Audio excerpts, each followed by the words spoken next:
Seniors po ako, bawal po ako maapektuhan dun kasi role model po ako sa team. So, kailangan ko talaga maging matatag.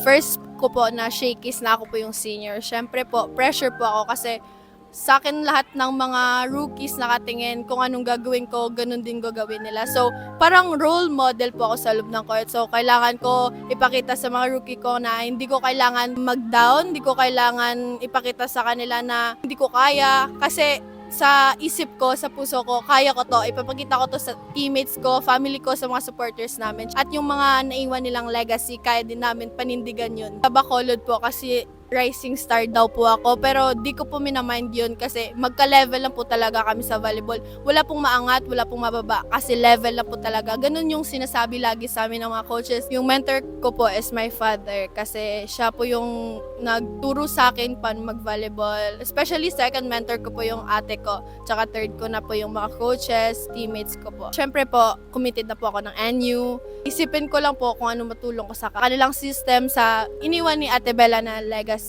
Ang support system ko po yung family ko. Siyempre, yung love nila, yung through physically, mentally po, nandyan sila sa tabi ko.